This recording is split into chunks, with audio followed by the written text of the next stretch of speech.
very well. And Ramadan is also going on well for everybody. Okay, so for today's program, my name is Hanifa. I'll be anchoring the program alongside Sister Mazida. We'll be talking on unlocking the blessings of the last 10 days of Ramadan, a guide to spiritual maximization with Akeem, Olayinka, Kazeem. That will be our tutor for the day. And for today's agenda, we'll be having the welcome session. The guidelines will be stated, wherein you can put in your questions. The lecture will hold, and then we have the closing dua, because we understand that everybody has one or two things to go for, but we want to ensure that impact is made today. So you're able to come on this session, understand what it is about today, and work with it.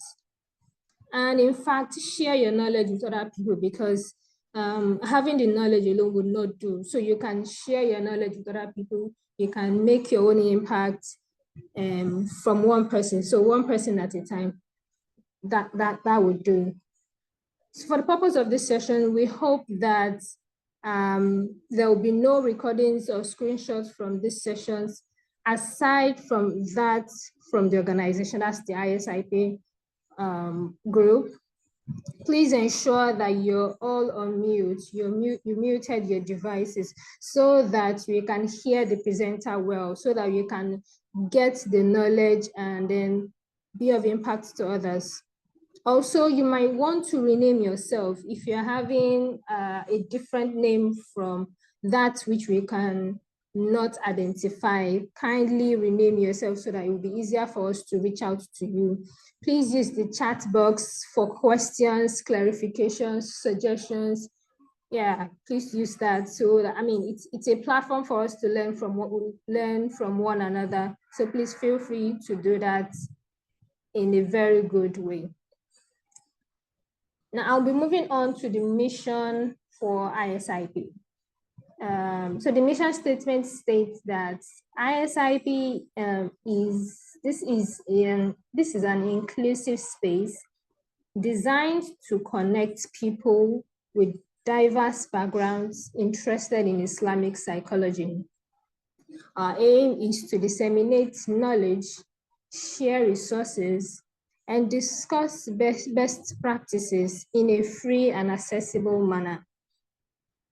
Also, here is a platform to ensure further development of people's personal and professional interest, studies, and understanding of Islamic psychology within their communities and origin of and countries of origin. So you can join us via other platforms, WhatsApp platform, YouTube, Instagram, we all have Facebook, LinkedIn. You can access us via any of the platform. Some links will also be sent to the group for whoever would like to join the session. So we'll be moving on to calling on to our presenter for today, who would help us in discussion or breaking down the topic for today. I'll call on Sister Mazida to please read out his bio. Thank you. Jazakumullah khairan. Assalamu alaikum wa rahmatullahi wa barakatuh. My name is Mazidat Al-Khair, and I would be reading the citation of today's lecturer. Brother Akeem Olayinka Kazeem is a research scholar pursuing a Doctor of Philosophy at International Institute of Islamic Thought and Civilization. He holds a bachelor's degree in philosophy from the University of Lagos, Nigeria, and 2 master's degrees, one in philosophy from the University of Lagos, Nigeria, and another in Islamic Thought and Civilization from the institute where he is currently enrolled. He also has a PG certificate in Islamic Thought and Integration of Knowledge from Institute of Knowledge Integration Academy in Georgia. His research interests include Islamic thought, moral psychology, epistemological integration and religious ethics, reflecting a commitment to exploring philosophical and Islamic intellectual discourse. His publications in reputable journals cover various issues on Islamic moral thought, the concept of fitrah, moral epistemology, moral economy, Islamic spirituality, and so much more. He has attended several international conferences and workshops on similar issues here, with a presentation of papers in some of them. And with this, we say a big Assalamu alaikum wa rahmatullahi wa barakatuh to Brother Akeem. You're highly welcome and you have the floor to start. Wa alaikum assalam wa rahmatullahi wa barakatuh. Thank you for your good presentation. May Allah continue to strengthen all of us. So, Alhamdulillah Rabbil Alameen, wa salatullahi wa salamu ala habibihi al-kareem, Sayyidina Muhammadin sallallahu alayhi wa sallam wa ala alihi wa ashabihi wa ala kulli man ihtada.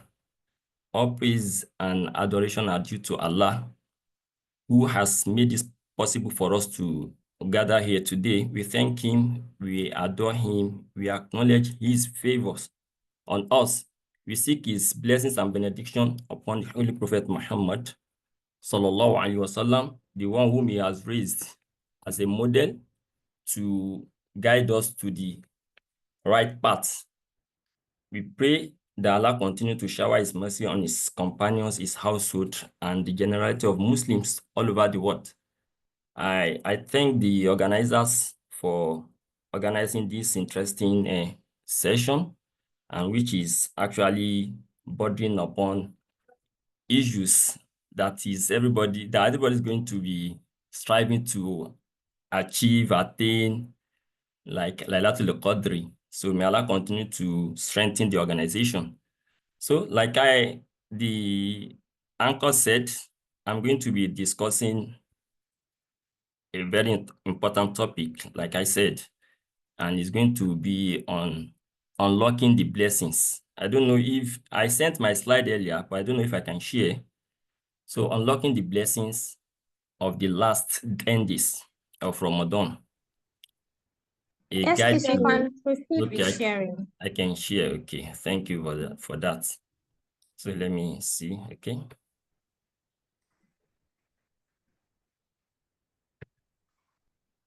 I don't know if it's coming up.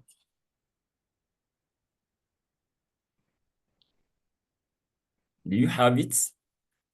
Yes, we do. Yes, it's on. Okay, thank you. So the topic is unlocking the blessings of the last 10 days of Ramadan, a guide to spiritual maximization. So this is a very powerful topic. But before I move on, I don't know, I would love to understand at least people I'm going to be discussing with, because this is very important to me, so that I will not overshoot and I will not undershoot, because it goes both ways. So I believe everybody is above certain age, at least a university student and a mature person, so that I will not be saying what is going to be misunderstood, even though it's going to be within a context. But having said that, probably you can just let me know. I'm into psychology, I'm a human, I'm a this, that, businessman, businesswoman, business. Just type in the chat, I will follow, don't worry. So that will give me a very good clue of where to go and where not to go. So you can quickly do that in the chat box. So I will see, inshallah. So let me just quickly move on. And while I'm looking at your bow too, because you have gotten my own bow, so I need to get yours so that it will not be cheating. So, Bismillah ar-Rahman ar-Rahim. So I'm assuming this is an academic platform, and this is why I'm coming like this. So otherwise, I will come another way. And this is one of the reasons why I want to know my audience, at least for the few minutes we are going to be sharing together, so that I will know where to put leg. So if that is taken, so the background overview of my discussion, even though it's a spiritual discussion, but I want to make sure that we treat it in a way that will assist us to also relay the message.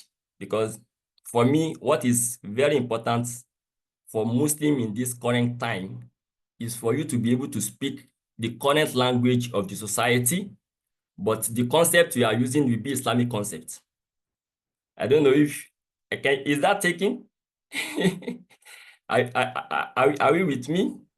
Yes, sir. Yes, sir. We are Okay. following. That's fine, sir. Okay, that's good. So you should be able to understand the current trend in your society, but using your Islamic concept, is Islamic perception, Islamic interpretation, Islamic worldview. So, and this is why I'm coming like this. So this is to discuss how the immense opportunities of the last 10 days of the month of Ramadan could be optimally harnessed. And this is to rebuild or build, as the case may be, or rejuvenate our spiritual dispositions.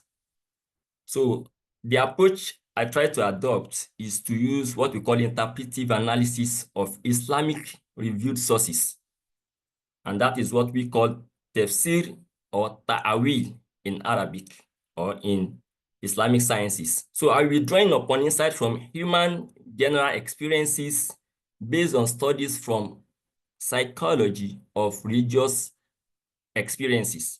So we have something we call psychology of religious experiences, and this is very important for us to understand. So what am I going to be discussing specifically is I will want to touch on Islamic spirituality. This is very important for us. What are the significances of Islamic spirituality? And what are the extraordinary blessings in the last 10 days of the month of Ramadan? And lastly, I will want to see how we Muslims will explore these 10 days to enhance our spiritual development, because that is the core of the whole message. So in the end, we shall have an improved understanding of not only what Islamic spirituality entails, but also the various ways it could be immensely enhanced. It could be immensely enhanced by taking the advantage of the special opportunities of the last 10 days of the month of Ramadan. So our task is very simple. What is spirituality? And then how can we take the best opportunity available in the last 10 days of Ramadan, as which I come to see, to enhance our Islamic spirituality? So I go like this. So I will discuss the dimensions of and significance of Islamic spirituality. So I will try to highlight the month of Ramadan as an embodiment of Islamic spirituality. So I will concentrate more on the special characteristics and significance of the last 10 days in the month of Ramadan. Then I will try to indicate a 6 strategy to make best of the last 10 days. So then we have our concluding remarks, then Q&A. So maybe in between, I will be stopped to hear our views, maybe after 20 minutes of first presentation, if that is permitted by the MC. If it is not, I go straight. So I'm still expecting our messages. I don't know if we are sending in, because I don't want to make it a one-man talk show. So Bismillah ar-Rahman ar-Rahim. So dimensions of Islamic spirituality, we have it like this. We have at least 4. So I believe you are with me. So that's why I'm continuing to talk. So dimensions, we have 4 dimensions. And the first one is always neglected in a way. And it is the basis from which other ones are to be built. So the first one is understanding Allah's essence. To understand Allah's essence, we call it Azatullah, the nature of Allah himself. So, but how do we get to know this? We use 2 terms to capture it, even though it is more than that. But for human level, we always need something that is well structured in order to be able to grasp it very better. So we have the power and the sunnah. The power and the modi operandi, let me use English here. The power means al-qudratullah. That is the first one. We need to understand that. You should be able to internalize the understanding of Allah's power. This is very important, and this is one single most powerful thing that distinguishes Allah from every other creatures. You know, Allah is the creator, so every other person is a creature. So this is one single thing because he has power over everything. Inna Allaha ala kulli shay'in qadir. And the other one is, despite that he has power over everything, he has what we call modi operandi, the way he acts. So Allah said, Fa'alam annahu la ilaha illallah. Allah said we should try to know, and this is why it's the basis of Islamic spirituality. Islamic spirituality, in essence, is how do you get to know God and how do you operate with that knowledge to achieve a particular set objective, which has to do with personal development and societal development and even civilizational development. So, but for our purpose here, I want to tell us that the best way to understand Allah's name, Allah's power and his way, sunnah means way here, is going through his names. Walillahil asma'ul husna. Allah said he has beautiful names. So some said, Rasulullah said, Lillahi tisun wa tisuna ism. Allah has 99 names, but it is more than that, as we have seen in other hadiths, that Allah has plenty names that are uncountable because his nature, his ways are also very broad and very comprehensive. So as a result, these names is one of the bases for which we need to understand Allah. So if you want to understand Allah more and get closer to him, which is the basic objective of Islamic spirituality, is getting closer to Allah. So you need to explore more of his names and attributes. So the second one is history of the world and humanity. So we have seen several times, and this is what Allah said, Siru fil ard.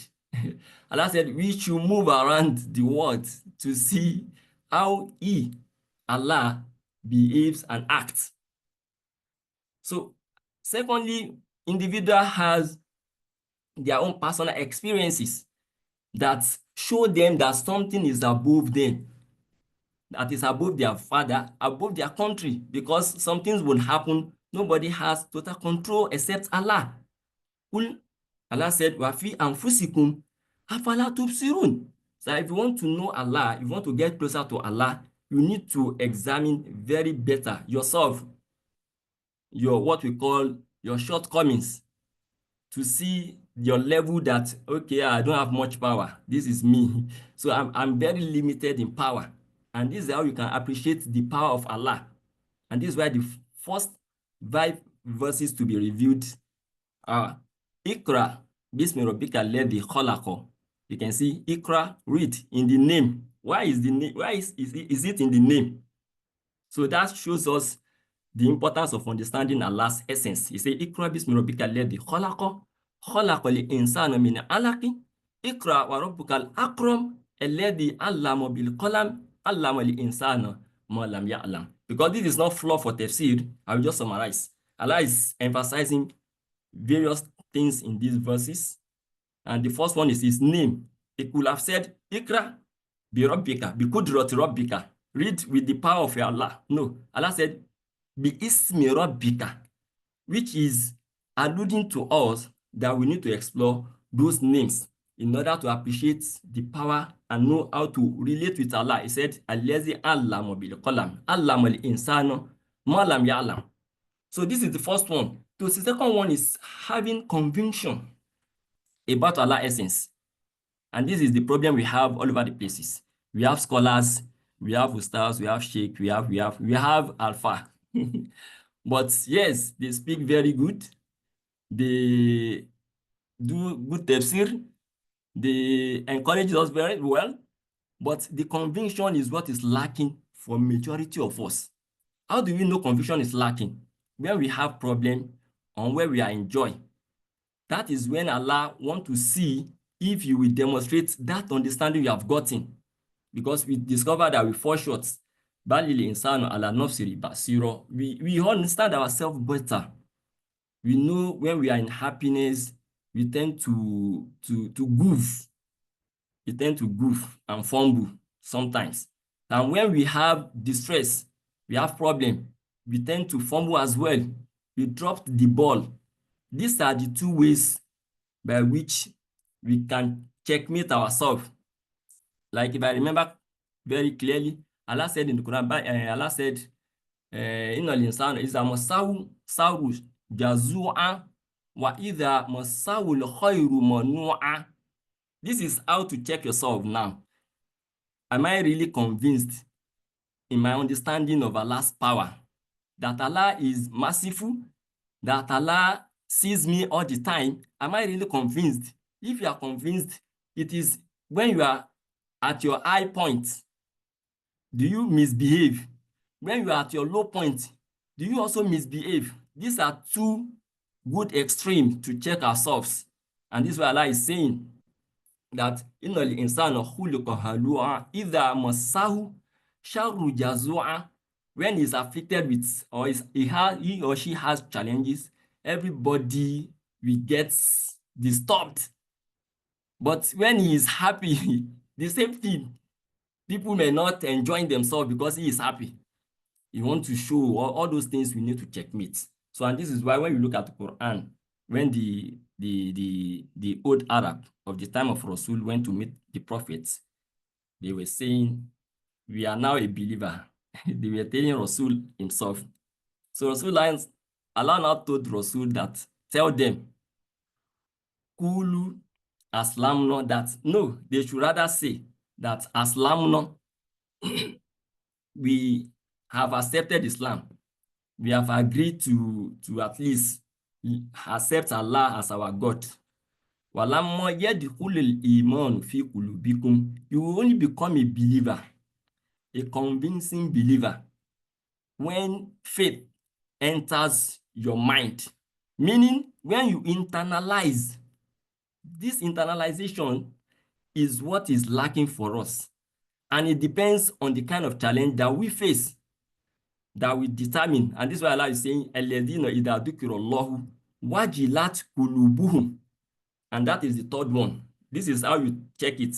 I believe we have psychologists in the house. You know, people call something constructs, and you say measuring instruments. These are measuring instruments to check if I'm truly a good believer. Allah is saying, innamal mu'minuna. How do I know that I'm a believer? Allah said, Alladhina idha dhukirallahu wajilat qulubuhum. They get trembled. They get these feelings, strong emotional. They get very emotional about it. Why is that tuliyat alayhim ayatu? When they read to them some of his verses that this is not good, this is good, this is encouraged, we are advised to stay away from this. You rethink it many times and plan to take actions. And this is why I said, Zadatu imanon, their faith, their level of faith will increase. Al-iman yazid wa yankusu. This is what we know from the scholars, that faith goes up and goes down. It increases and decreases. So this is psychologist area. You should be able to track, okay, what are the indicators? And this is why Rasulullah is always giving us several of them. He will say, for instance, la yu'minu ahadukum atta yuhibba li akhihi ma yuhibbu li nafsi. And this is why I'm saying the third one will be making Allah's essence as the basis of your behavioral dispositions. What do I mean? For instance, I give you an instance. When you check where Allah always say, don't act in a wrong way. But when we act in a wrong way, it seems we always forget that Allah is seeing us. So one of the names of Allah is Al-Basir, meaning nothing blocks, nothing stops. He's seeing. That is, Allah have complete and total access to us. He sees us every time, anywhere. The day or the night does not matter for Allah, that we are in darkness. No, it does not. It does not. It has nothing to do with Allah's having access to our actions. Allah ya'lamu man khalaqa wa huwa al-latifu al-khabir. That is, al-khabir has a full grasp of what is going on. So we will make Allah the basis of our behavioral disposition by thinking in his names, that Allah is our Razak, is Allah that provides. So okay, if somebody is now engaged in Yahoo, okay, he's duping people. Or if somebody is now lying in order to make success, in order to achieve a particular goal, what he or she telling us? He's not saying it, yes, but he's acting it. And that is even the most dangerous one. You are acting it. So acting means we make Allah the basis of our behavioral disposition. And the last one here is the zenith of Islamic spirituality, which is trusting Allah consistently. This is a very big challenge for everyone. It is not enough to profess that Allah is the one in charge, because Rabbuna means is the one in charge. Who are Rabbuna? Allah is our Lord, meaning is one in charge. Allah said that is not enough, but you have to act it. You stand by that. So you trust Allah consistently, even what you are looking for is still not forthcoming. You still trust Allah has, there's difference between saying Allah can do it and Allah has not done it. Allah cannot do it. Allah will do it. These are some of the challenges we need to always check ourselves. That sometimes when you are pursuing a goal and you are doing a lot of effort and yet it's not forthcoming, don't you think that you need to check that, okay, where is my level of understanding now? And what is my trust in Allah? So do I believe Allah is being unjust to me? These are some of the things we need to check. So I can see our names. That's why I'm trying to take it up a bit. May Allah continue to bless every one of us. So we are saying here, in essence, is that when you look at it very closely, if you understand Allah, one, you have a conviction, two, and you are acting in accordance with your understanding, three. So all these things will culminate. We need to come together at a zenith point. And one of these zenith points will be trusting in Allah consistently. This is very hard. I don't want to digress too much. This is very, very hard. And this is why we need to continue to strive towards it. Because if you want to get closer to Allah, this is the level we are going. You cannot get closer to Allah if you don't trust Allah. That is one. Being comfortable with Allah. As we all know, we will see Muslims trying to do what is evil in order to achieve what they believe they need. They are not comfortable with Allah's qadar. Being comfortable with Allah's qadar does not mean indolence, inactive, and not doing anything, no. But when you engage in evil ways in order to achieve your goal, that is an indicator. So I want our psychologists to be taking account, because sometimes when we want to develop some of these constructs, we look at what.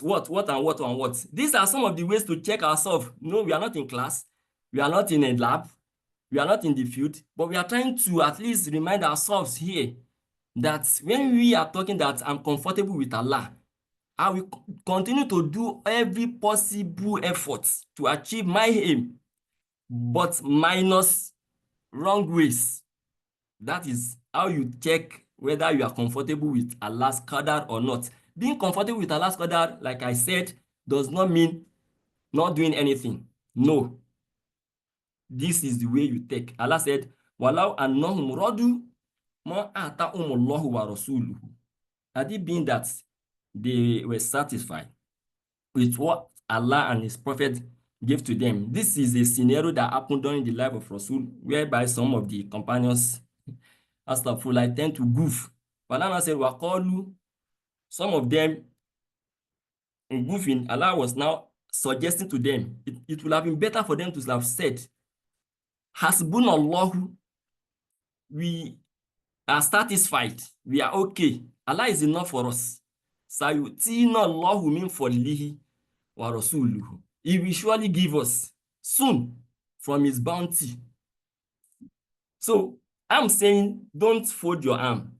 You act in a good way to achieve your goals.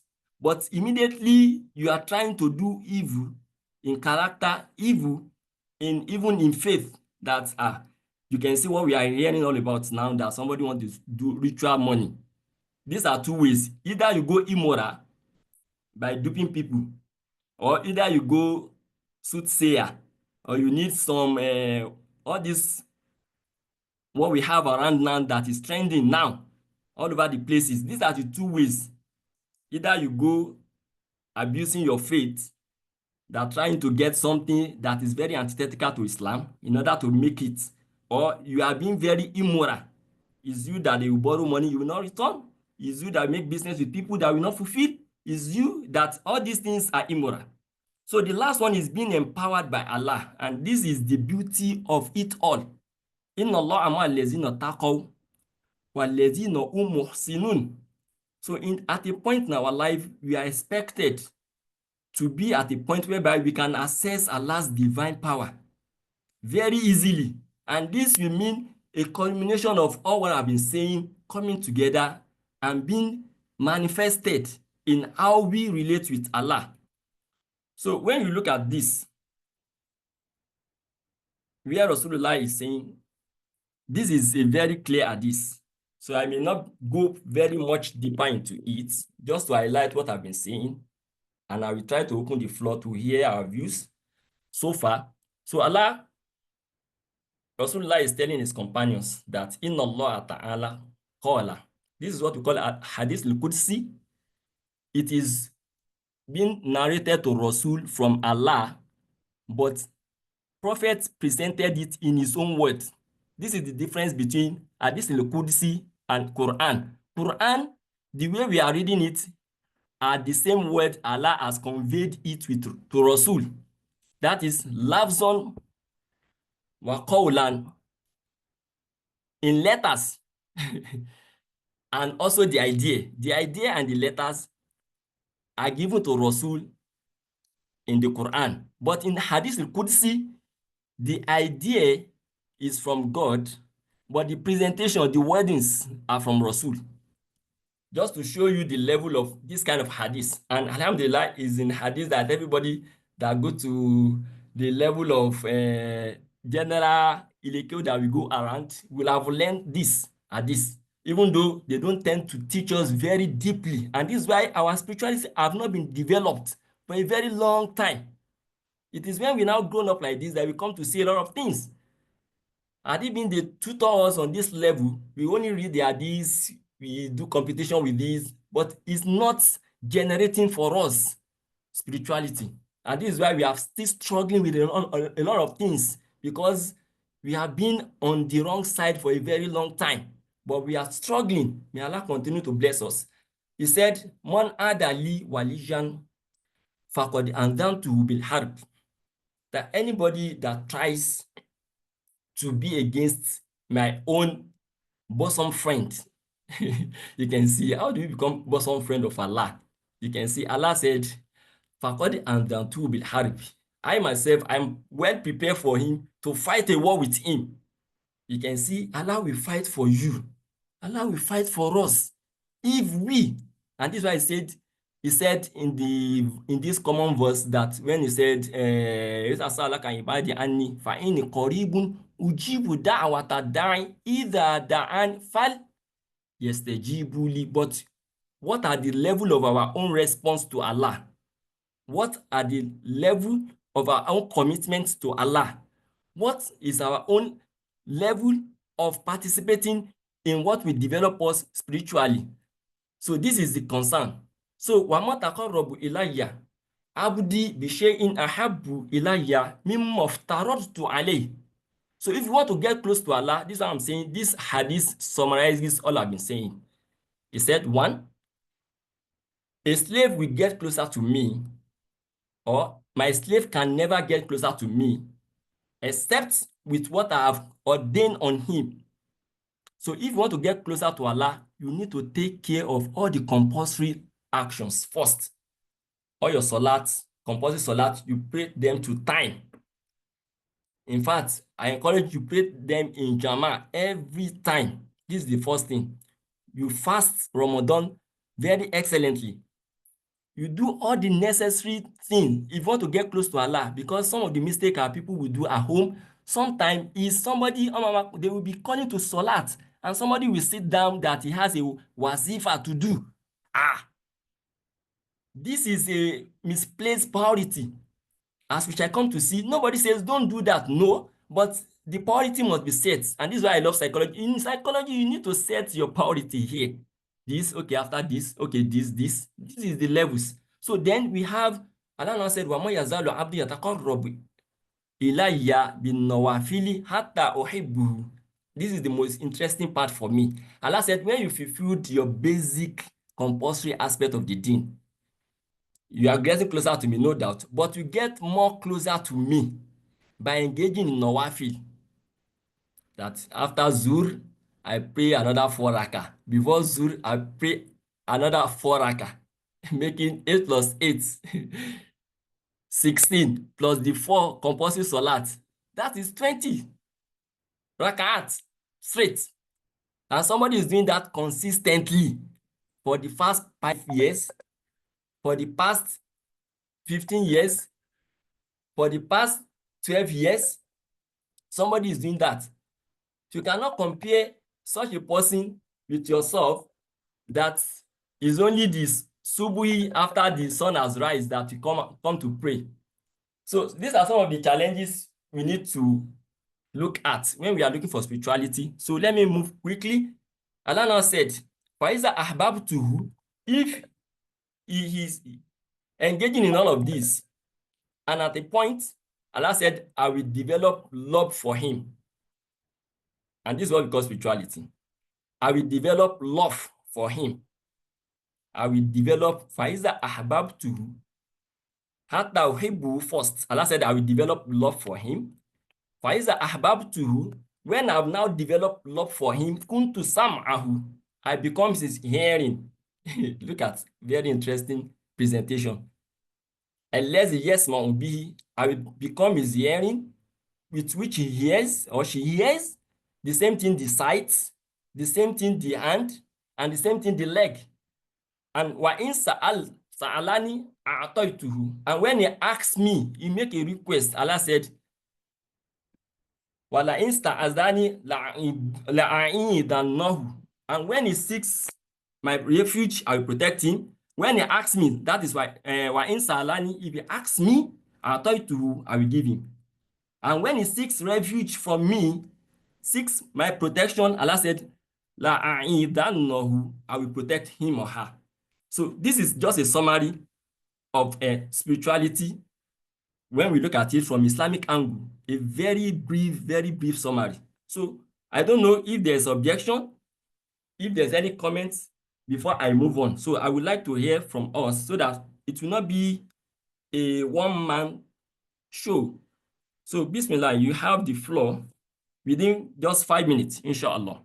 But if there is none, but I would love to hear from us. So the MC, am I permitted to operate like that?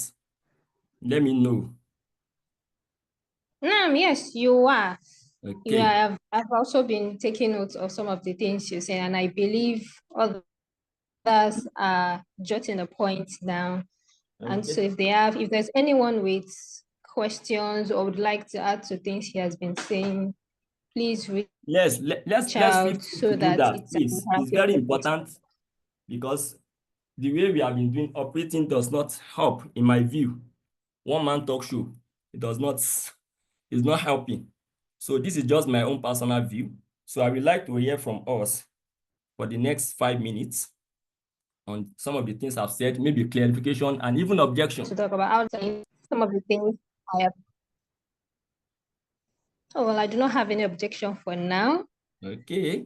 I just have points I have jotted down. Okay, maybe you can say that in 1 or 2 minutes so that others will learn and myself will see if I'm saying it correctly or I'm saying it wrongly. According to what? No. So there are more of it, and using those names to reach out to him to request for things and act in his will. Also, for us to get closer to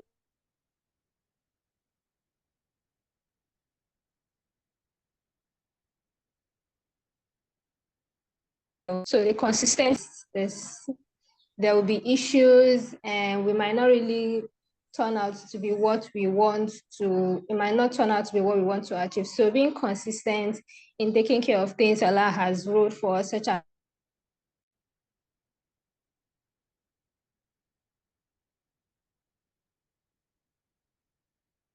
as action for us to get closer to Allah. So I think that's it from my end.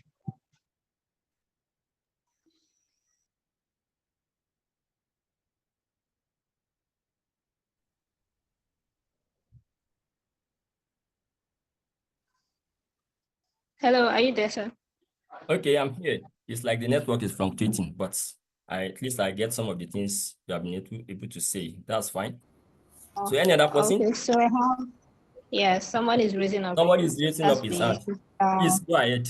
Yes. So, Alaikum I also assalam. want to share something that stood out for me in your presentation. And you said that one of the things we lack as Muslim that you've noticed is that we lack internalization.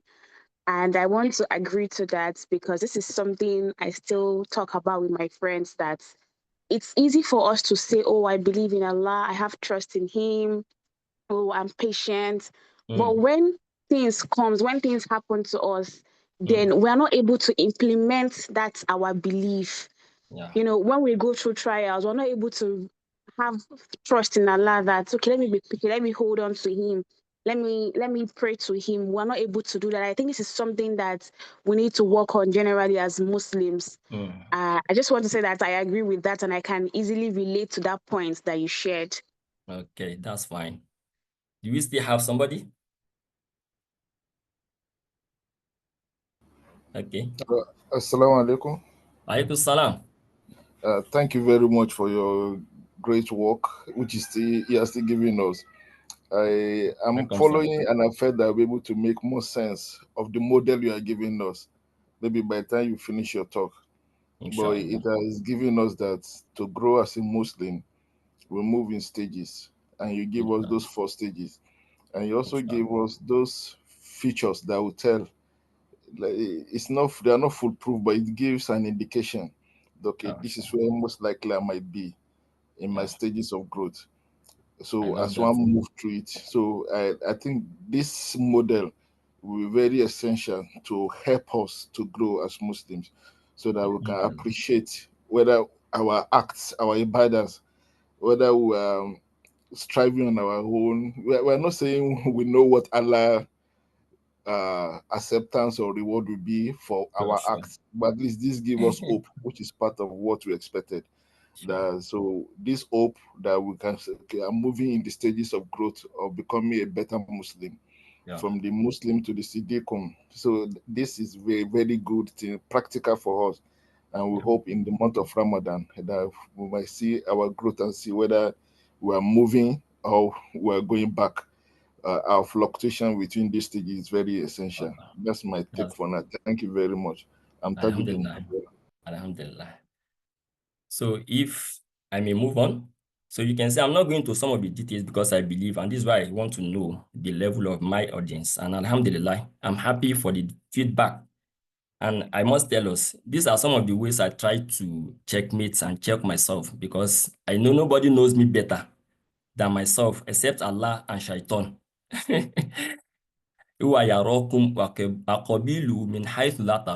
Nobody sees me better than myself except Allah and Shaitan. So, and this is very important for us. So may Allah continue to strengthen us. So if I'm permitted, I want to move on. So fasting in Ramadan, for me, I always see it as an embodiment of Islamic spirituality. Reason is, it encompasses everything, every single thing that will make you to be closer to God. Every single thing. And as we shall come to see, that this is a very good, like my brother used the word, a very good model to check whether I'm improving or I'm not improving. Even though I check other things, I go to school, I graduated, I got this, I am into business, I'm profiting. But what do I check? How do I check my spiritual growth? So I should have a way to check my spiritual growth. And this is if I have the understanding of some of these things we are trying to articulate within the confine of Islamic sources itself, not trying to read into it, but read from it, as we can see. So the first one for me, Ramadan, centrally, is self-discipline. That's the first thing. It's self-discipline. And the most interesting part of it for me is that every year that I've been fasting, I'm a small guy. I always see myself that you can restrain. You have this self-restraint, but you just want to you just want to act in your own way. Ramadan shows every single person that you can control yourself, because nobody is with you all the time, and yet you are not taking anything, you are not eating anything, you are not trying to sip water, and nobody is looking at you. That ordinary day, you will not care. But in Ramadan, we tend to gather ourselves and comport ourselves and behave very normal. And this is why Rasulullah said, "Man lam yada qawla zur wal amal bihi falaysa lillahi hajatun fi an yada'a ta'amahu wa sharabahu."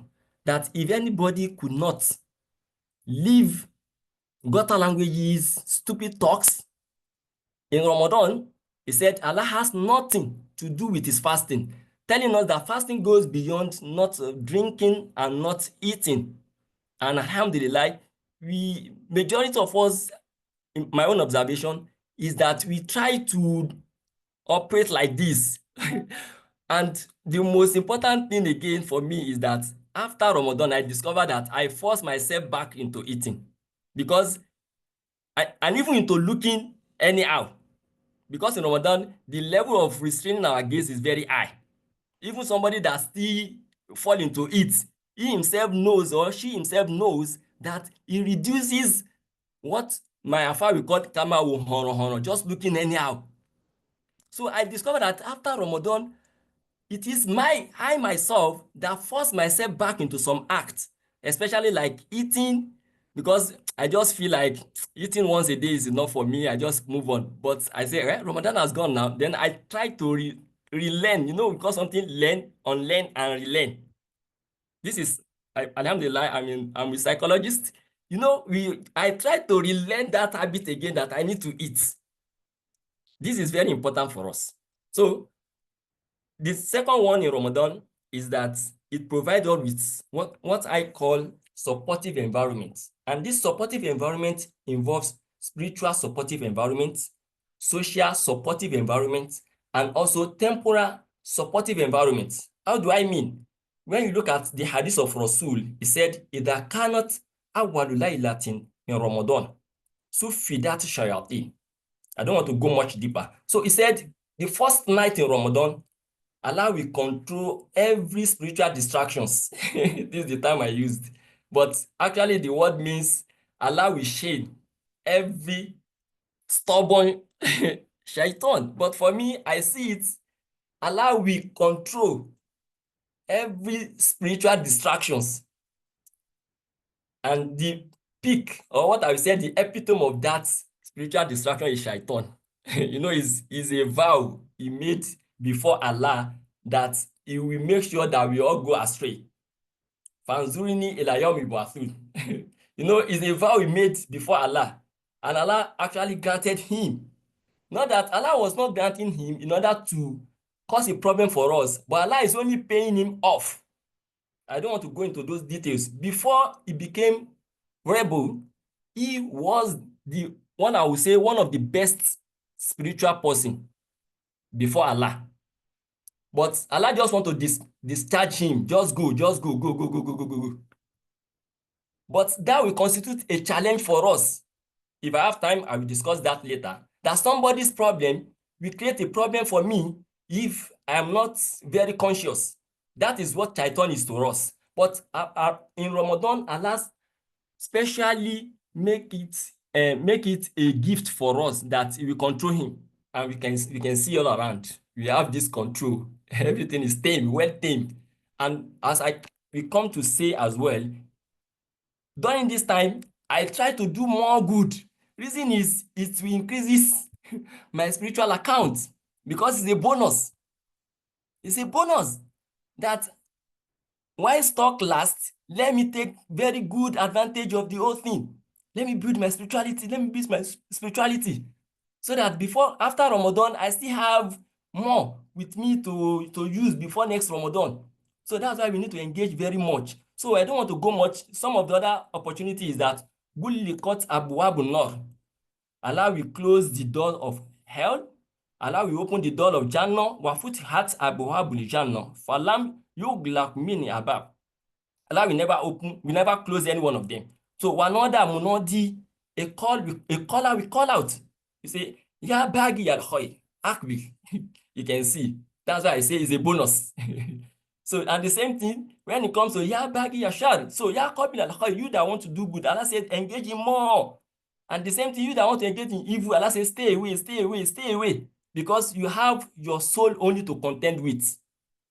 Because somebody might ask, what Allah has shown the shaitan now, then why are we still having evil around? No, we ourselves, we have the tendency to commit evil. But I don't want to go into that now, maybe later. So the third thing here, number 3 is when you look at Ramadan, you discover that we have what I call exponential rewards. Allah will not give you just reward anyhow. No, in fact, this always strikes me very well. When Allah said, Kullu amal ibn Adam lahu illa sawmun fa innahu li wa ana ajzi bihi. Allah said every ibadat that we perform is for us. Is for us means he has told us what we are going to earn. When you do one good, you earn 10. When you pray your salat, you say we have 27 if you pray in Jama. All these things have been stated. So, and more so, Allah gave them to Malaika to record. But Ramadan, and for me, it's also very delicate. Very, very, very, very delicate. Allah said he is the one that takes charge of rewarding us. Meaning, Malaika themselves cannot capture the essence of our fasting. It's only Allah that knows who fasts.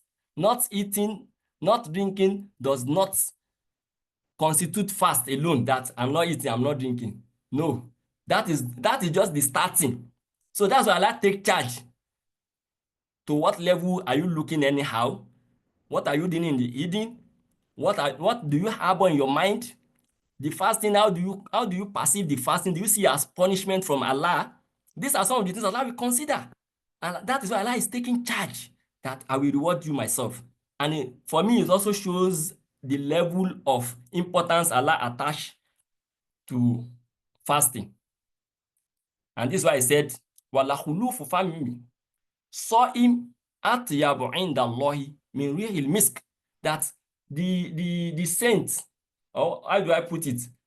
The smell that comes out from the mouth of somebody that is fasting, to Allah, it is as a misk. It is what we call scent, a very lovely scent to Allah.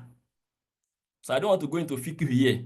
So brushing our mouth does not vitiate our fasting, but I always tell people to stay clear because if the water gets into your stomach, you are putting yourself into problem. But it's good to wash your mouth because sometimes when you feel it, that feeling is coming, that smell rather is coming from the stomach because of the emptiness of the stomach, not from the mouth.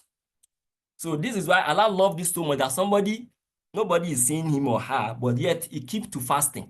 This is very important. So the fourth one here is higher acceptance rate of supplications. What do I mean? In Ramadan, you cannot compare your supplication to Allah and outside Ramadan, that you are begging Allah for something in Ramadan, you better take this time very seriously to seek Allah's assistance.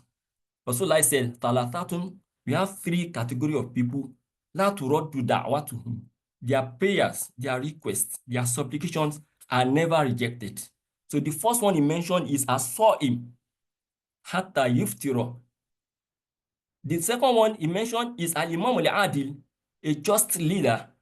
And the last one he mentioned is da'watul mazlum, somebody that is being oppressed, being wronged. I'm trying to cut those at this short so that I will not take much time on them in order to arrive at where we are actually going. So why am I saying this? In Ramadan, you cannot compare. The level of prayer, acceptance of your prayer, you cannot compare with what will happen outside Ramadan. And that is why you need to engage more in supplication. Within these 30 days, the last 10 days, you need to extra double effort. Double effort in your prayers, because outside Ramadan, you go back to your work. That's why it's very encouraging for somebody that is working in an organized institution to take his leave during Ramadan, so that after outside Ramadan, he begin to use the spiritual arsenal. So for me, these are the four things I want to mention, highlight when it comes to Ramadan as an embodiment of Islamic spirituality. So now to the next one here. We have the inner core of Ramadan in the last 10 days. So as good as Ramadan is, we have what we call the core, which is actually what we call the main, the la crème, the peak of its essence. And Allah knows best. Allah purposely put it in the last 10 days, so that you will have been very prepared to receive the spiritual gifts. This is one of the logic. You know, the first 10 days of Ramadan, the first 5 days, let me say the first 5 days, you are getting used to Ramadan. These are some of the reasons I love psychology. With this, I try to check, okay, now I'm balanced. You know, everybody is balanced now. The issue of I cannot keep the night. I cannot do without eating. I love taking shawarma. All those ones have gone now.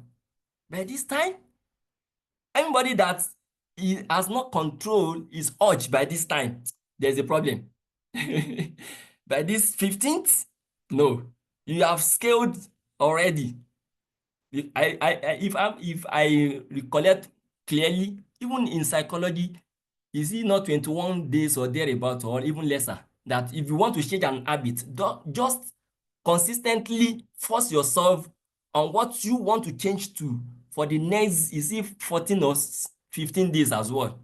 Before you know it, you get acclimatized to it. The same thing Allah is doing. So when we are talking about the inner core of Ramadan, Allah purposely gave us the itikaf. The last 10 days of Ramadan is itikaf. And for this reason, we have what we call full self-restraint and complete devotion. You can see before, you have access to your wife, but in itikaf, wala tubashiruhunna. This is what Allah said when he's talking about itikaf. I don't want to go into those verses. We have been hearing them for the past 14 days. I don't want to be doing tafsir here. But I just highlight where Allah said, wala tubashiruhunna. You know, before that time, uhilla lakum rafathu ila nisaikum. The companions were always scared to approach their wives. But one of them fell into that. Allah said, it does not matter, that you can approach your wife during after iftar, there's no problem. But when it comes to i'tikaf, that's why I use the word full self-restraint. Full self-restraint and complete devotion. So, and for me, it seems to signify a very high level of what I call psycho-spiritual pinnacle of Ramadan, because everything will be there. Now I feel you'll be doing it there. You'll be assisting people in itikaf. People will be assisting you yourself. You'll be giving sadaqah. You'll be reading Quran. Every good thing that makes somebody to become wali, bosom friend of Allah, you will do in itikaf. So, and for me, it shows and it enhances our level of self-discipline. For good 10 days, you are not engaging in gutter languages. You are not saying anything anyhow. You are not involving in any bad act. You are within the confine of the mosque for good 10 days, 10 nights. You are closer to become a bosom friend of Allah. That is one. Two, I have Laylatul Qadri on this. Let me see my time. It's okay. I will try to make some submission here. So let us listen to this very clearly. Okay, my A is missing in Laylatul Qadri. Okay. Laylatul Qadri, this is the most blessed hours of the month of Ramadan and the year. For every year, no night. And for every Ramadan, it is only one night that is the most powerful, most blessed of all. You know, in the hadith, I could not read it completely. Allah is saying, Sufi, that is shayateen. He said, he does that. And you look at the last line. He said, Wadalika fi kulli laylatin. Allah does that every night in the Ramadan. But when it comes to Laylatul Qadri, it's another different ball game. And this is why Allah said, Inna anzalnahu fi Laylatul Qadri wa ma adraka ma Laylatul Qadri. Laylatul Qadri khayrun min alfi shahr. You all know this. It is better than 1,000 months, which has been calculated to be 84 months or 83 years rather, and some months, if I'm not mistaken. So if that is taken, then what is the essence of having this? For me, it affords me an opportunity to rebuild and enhance, one, my spiritual assets. What do I call spiritual assets? They are what I've tried to set at the beginning of this presentation, that if you want to get closer to Allah and you want to access His divine assistance, like Rasulullah said, that man adali waliyan faqad adantuhu bil harb. This is how you can build yourself, by making Allah to love you. Allah purposely gave us these hours of the night of Laylatul Qadri, so that when you are able to attain, to be fortunate to witness it and do ibadat in it, the reward that Allah will give you will amount to somebody that has strived for 84 years. And this 84 years, not that somebody is giving you $, no. It is raising your level before Allah. But we don't know. Yes, we don't know. Because they will not tell us deeper like this. They just make it like a talk show, celebration.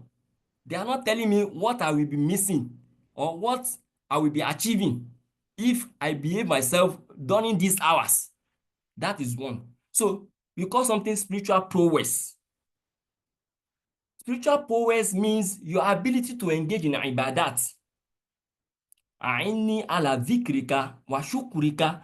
No, this is what we beg Allah for at the end of every salat, 5 times salawat daily.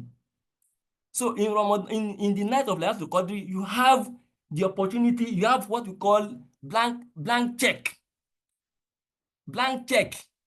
And this is why you should not miss this. And the last one is divine assistance. Man adali waliyan, I'll continue to reference that at this. It's very important for me. Allah said, if you get closer to me, get closer to me. Do you know, to seek Laylatul Qadr is not compulsory. And this is nawafil. But somebody he will not be serious if he does not know what he is missing in Ramadan. So Allah said, when he continue to do nawafil, I will now love him. I will develop love for him. So when I now develop love for him, so these are the ways Allah will develop love for you. Engaging in nawafil. And the peak and the highest of all nawafil is Laylatul Qadri. This is very important for us.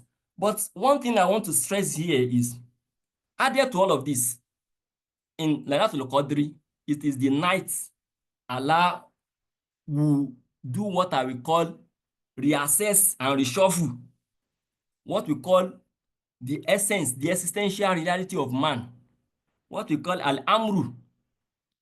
what I want to, let me look for a better word to describe that your essence before Allah, that you will make it, you will not make it, you will enter paradise, you will enter hell, you will grow to old age, you will die young. These are what we call al-amr of human being. Allah said in this night, He will reshuffle everything. Fiha yufraku kullu amrin hakim. This is what Allah said. That Laylatul Qadri, that in that Laylatul Qadri, Allah said, Fiha yufraku kullu amrin hakim. He will rearrange. That means every Laylatul Qadri is an opportunity that must not be missed, that Allah is ready to change things for you for better. So you are not to miss it.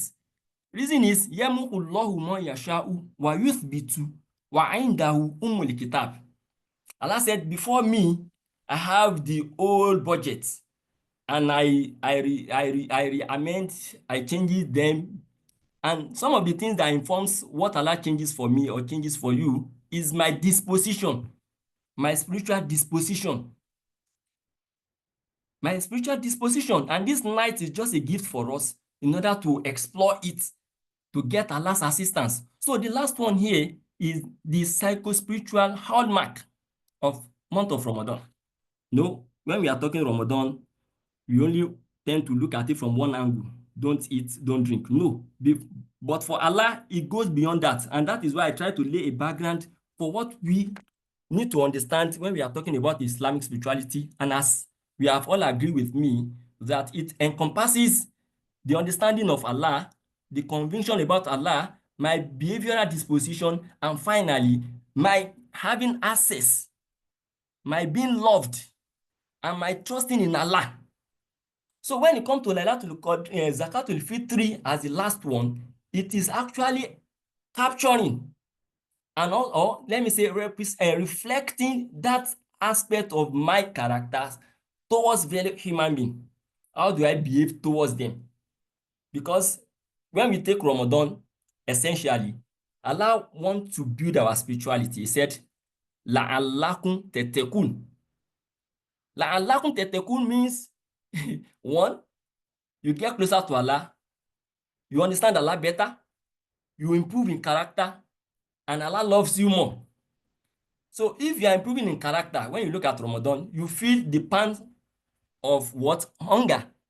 Allah is expecting you to see that in every other person that says, I'm hungry.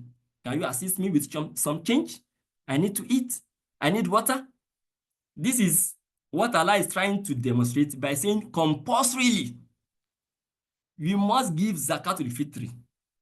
So, and for me, it's underscoring the social, emotional intelligence that Allah wants us to build. So when I'm saying I want to become a spiritual Waliullah, many things are involved, like we have seen. And this is one of the pillars of what are involved. What is your relationship with fellow human beings and other creatures? And if you look at the hadith that I put here, they said Rasulullah, the best of the time, that he gives sadaqah most every time. But in Ramadan, it does much better. So Rasulullah said, Qala farada Rasulullahi. Rasulullah make it compulsory.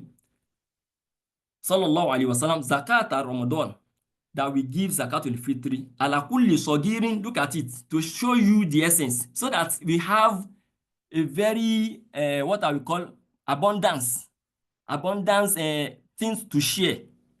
You know, in zakat, the real zakat is only compulsory for somebody to pay zakat when he has gotten to a certain age and has got his or her money has gotten to a certain level.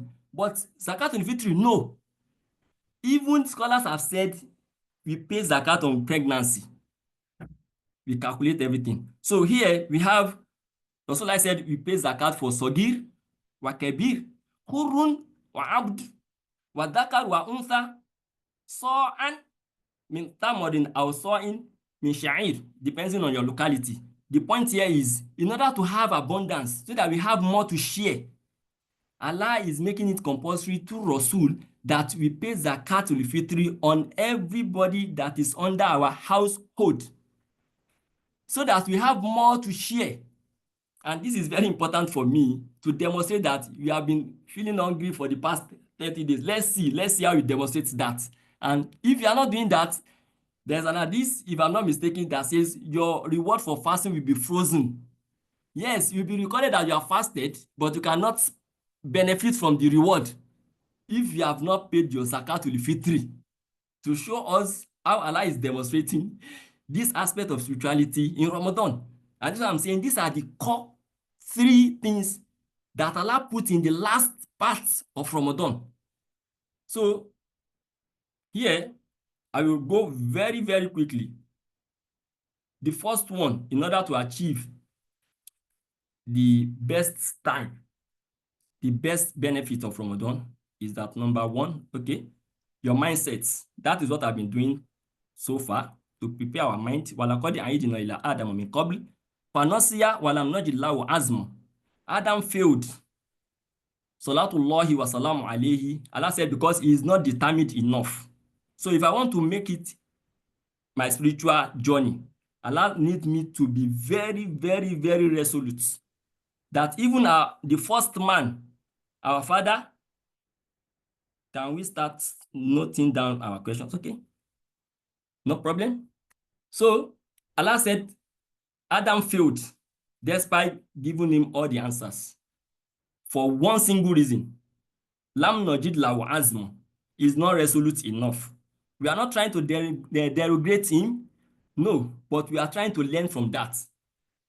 So I don't want to go into the next verse where Allah says, "Walau shi'na larfa'nahu biha, walakinnahu akhlada ila al-ard." This is another person Allah is trying to tell us that watlu alayhim naba'u abdamin ibadina, that Allah said there is one of his slave that he tends to assist so much, and Allah said he want to raise him up. But the man refuses to be raised. Why? Akhlada ila al-ardi. He prefers the ephemerals, simple things of this world, so he could not be raised. So I cannot be spiritual if I have not determined. So my mindset first. So it is more important to be interested than interesting. Ramadan, we have seen, first day might not be interested, might not be interesting, but now everybody is enjoying Ramadan. But am I interested to develop my spirituality?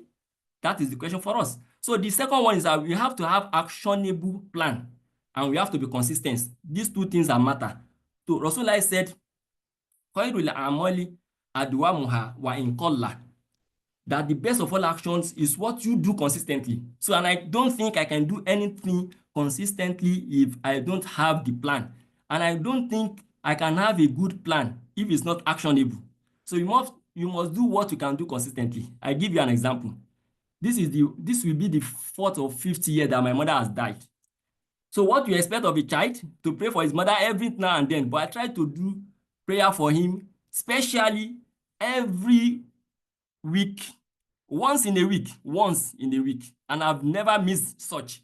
I don't say, it's my mommy, it's a lie. You cannot, I'll be doing like this every day, you will goof. So take what you know you can act on, and you'll be very consistent. And I tell you, over time, you can increase it, because it has become part of you, and this is one of the things Ramadan has taught us.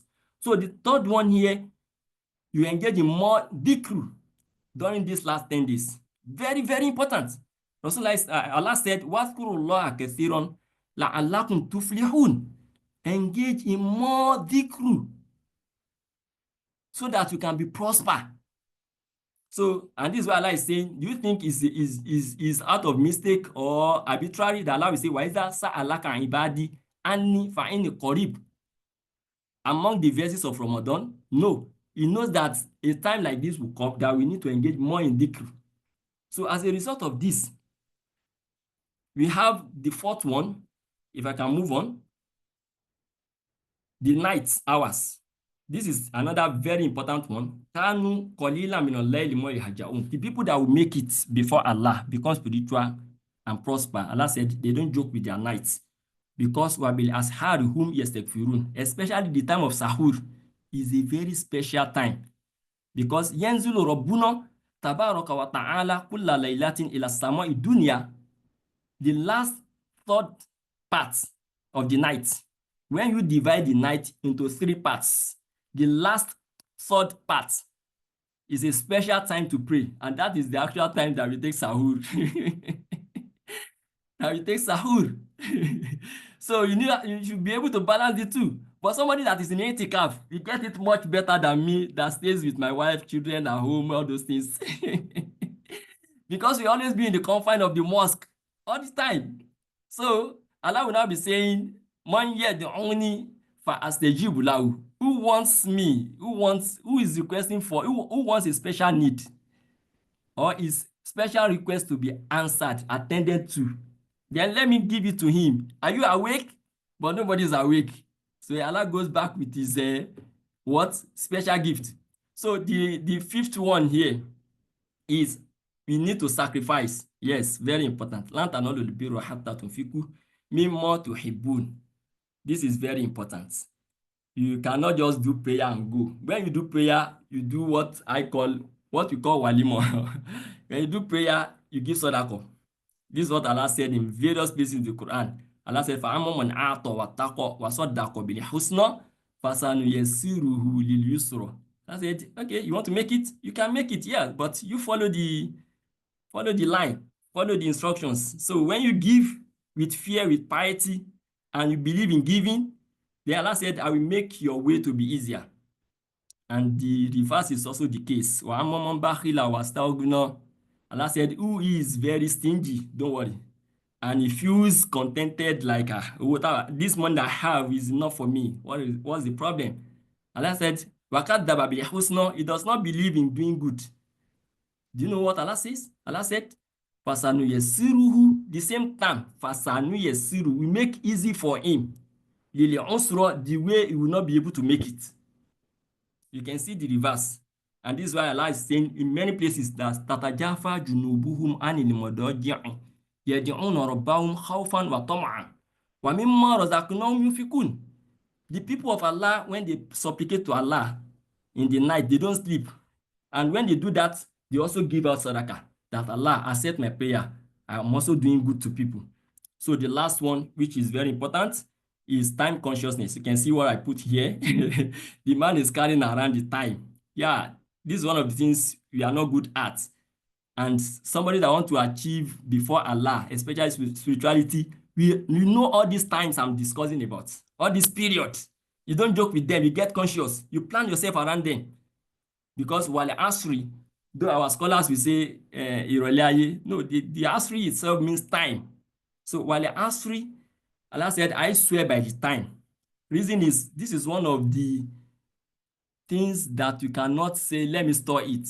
Let me store my time, I will use it later. No. If you are not conscious, you can see the guy carrying the time around that, okay, this is time for Zur, time for Asri, time for, he's watching out. This is time Allah we want to say, who wants this, who wants that. This is the time of Lailatul Qadri, the last 10 days. Let me seek it. All these things are so much embedded in being time conscious, nothing more. I'm time conscious, and I know everybody now understand that when you say time management, it means managing yourself within the time. So the last one here as my conclusion, in order to leave room for questions. So this is a very tricky something, but just follow me and see what I want to say about it. Maybe we can discuss it more later. This is what I call a matrix of Islamic spirituality. And by this, I mean, what are some of the things that comes together? The interface, the interplay, the interconnect in order to build spirituality.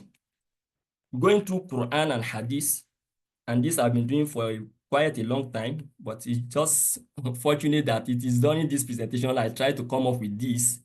Is what I've been working on very, very, very all the time to check myself for myself first so that I will not miss out.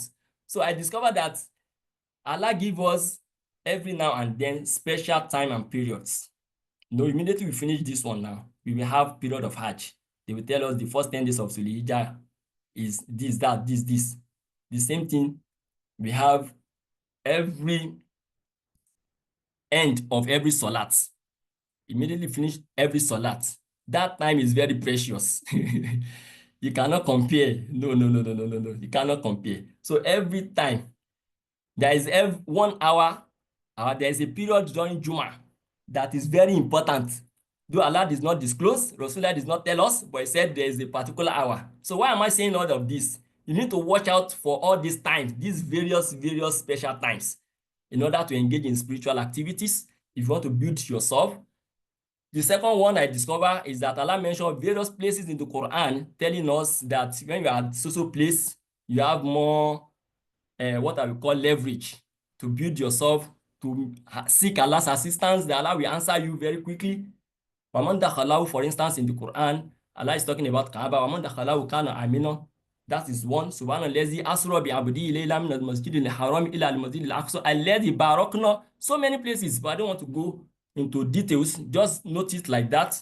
The same thing when you are in a place where they are doing good things, you have more chances. The Rasulullah said to us, for instance, if people gathered and they were remembering Allah, at that point, at that place, you have a very high leverage to access Allah's assistance. So the third one here is that a good people, when you are around a good people, a very spiritual person, you have a very high level of what?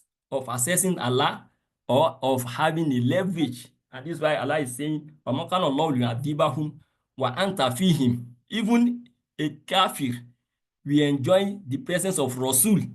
Allah will not destroy them. That so long you are among them, I will not destroy them. So this is very important. The same thing if you are with good people. That's why Allah said, Wakunu ma sodiqin. Very important. So the last one, which is, you can see, it has a very different color. Reason it entails requires your own personal efforts. And this is what you need to do. That even if all these three will work for you, yes, but the level at which you are as a person is very important. I tell you a story from Hadith to close it. There was a time Rasulullah left toilet. Before he got out, one of the companions was standing by water. He gave it to Rasul. Rasulullah now asked him, because Rasulullah was very happy. He only noticed that Rasulullah was not going with water. As in, when he finishes, we will need water to perform ablution rather. But there was no water in sight. So he tried to get the water. So when Rasulullah got out from the toilet, Rasulullah saw him standing with water. Then Rasulullah collected it. Rasulullah said, ask anything you want. Let me pray for you. He said, I want to be by your side on the day of Qiyamah. You can see the way they are thinking and look at the way we are thinking. But that is not even the story. The story is now, he now said, Rasulullah told him, okay, ask another thing. He said, no, that is what I want. Rasulullah said, Aini bikethro to sujud, and that is where I want to highlight. Allah said, Rasulullah said, okay, no problem, you have it, but assist me by making very plenty sujud. Scholar said it means nawafi. It means nawafi. So if somebody will assist you on the day of Qiyamah, like we know some people will have assistance from other people, yes. Walatno bihim aba'ahum. Allah says some people will get to their father because of the righteousness of their father. Even in this world, I don't want to go into details. If your father is a spiritual person and you are a bad person, you may escape evil. Yes, but I don't want to go into that because Allah said in the Quran, but I'm not saying you should be a bad person. I'm only telling you, that's why I call it matrix of Islamic spirituality. You just see that some people say, this one is not, why is he making it? It's somebody that is dying for him. Dying for him here in quotes, meaning some people were begging Allah for him. But the challenge here is that may not work on the day of Qiyamah.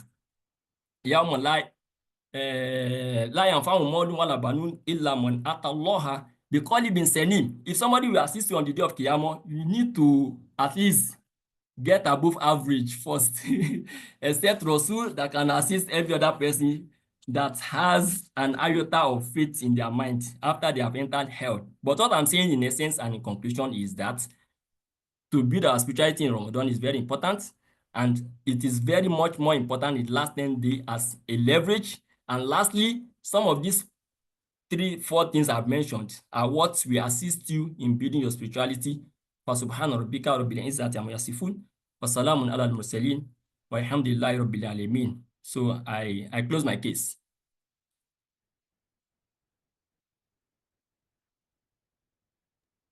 Naam, jazakumullahu khairan. Thank you so much. May Allah continue to preserve you upon goodness.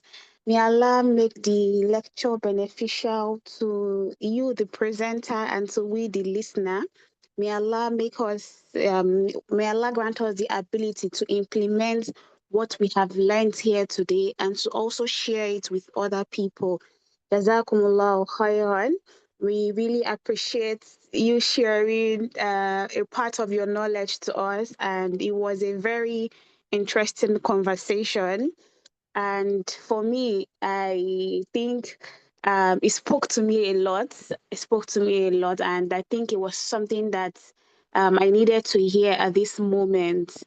And I really enjoyed the part of the Laylatul Qadr, and that you made a statement that if, as at today, 16th of Ramadan, you've not been able to like hold yourself back or understand what Ramadan is, it means you have a long way to go.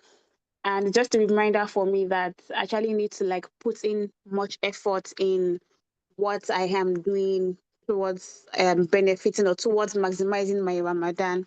Jazakumullah khairan once again. Please, if we have any question, contribution, suggestion, or we can relate to what our lecturer has shared to us today, please, you can use the chat section or you can unmute your mic.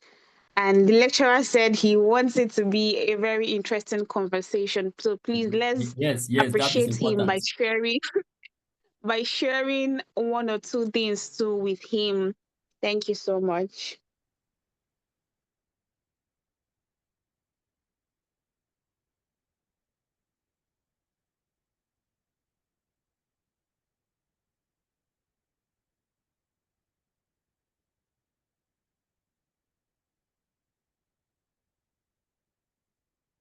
Or maybe I should ask my own question if you are not ready to ask, or you are not maybe ready to take any of Assalamu alaikum warahmatullahi wabarakatuh.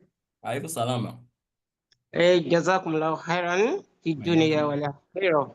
Alhamdulillah to Allah. Alhamdulillah. But I may not be able to speak very well because I'm not good in English, but I will try my best. Myself, I'm not good in English. Everybody is not good in English. So me going Budada. So I don't know, maybe if I can say it in my own mother language and you will help me to translate, I'll be very be okay with that. For me, I'm fine, but I don't know the organizers. Organizer said, John told it so long. Can I do that? And someone can translate, please, for Allah's sake. Yes, please, Bismillah. Alhamdulillah. So, Alhamdulillah, Rabbil Alamin, for the journey so far.